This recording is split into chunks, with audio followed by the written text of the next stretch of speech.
4 साल में 8 पार्टियों ने साथ छोड़ा, 2 धमकी पर उतारू। आखिर क्यों बिखर रहा है एनडीए का कुनबा? आपको बता दें, एआईएडीएमके के बाद जेजेपी की नाराजगी बढ़ गई है। जेजेपी हरियाणा सरकार में भागीदार है।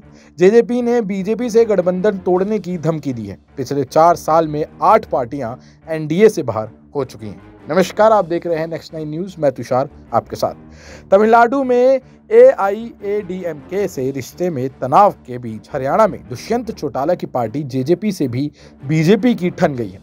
एआईएडीएमके की तरह ही जेजेपी ने भी गठबंधन तोड़ने की धमकी दी है। सियासी गलियारों में जल्द जेजेपी और बीजेपी की राह जुदा होने की बात भी कही जा रही है। बीजेपी प्रभारी विपिन देव ने खुद की बदौलत सरकार चलाने का दावा भी कर दिया है।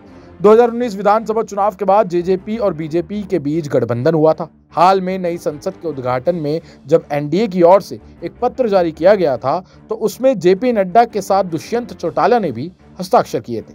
बीजेपी जेजेपी का गठबंधन अगर टूटता है तो हरियाणा की सियासत में मनोहर लाल खट्टर सरकार की मुश्किलें बढ़ सकती हैं। इतना ही नहीं, पिछले 4 साल में जेजेपी 9वीं राजनीतिक पार्टी होगी जो एनडीए गठबंधन से बाहर जाएगी। आपको बता दें कि किस चुनाव में कितने दल अभी तक बीजेपी का साथ दे चुके हैं। 1998 में 14 दल, 1999 में 17 दल, 2014 में 12 दल, 2009 में 13 दल, 2014 में 29 दल और 2019 में 18 दल।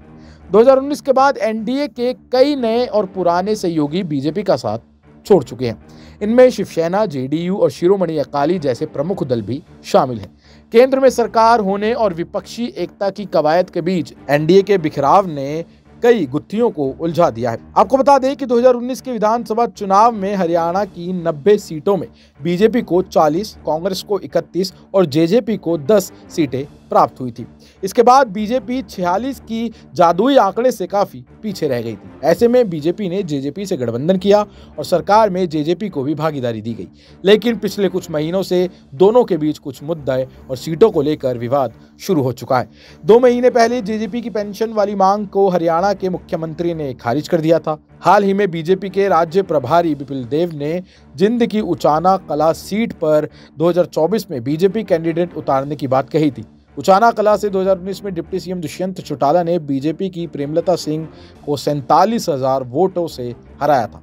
जेजेपी ने साफ कर दिया है कि सीटों पर अगर कोई समझौता नहीं होगा और बीजेपी ज्यादा बयानबाजी करेगी तो गठबंधन पर फैसला किया जा सकता है। और इस बीच 2024 में जो लोकसभा के इलेक्शन होने वाले हैं, उसमें बीजेपी को एक बड़ी चुनौती का सामना करना पड़ सकता है।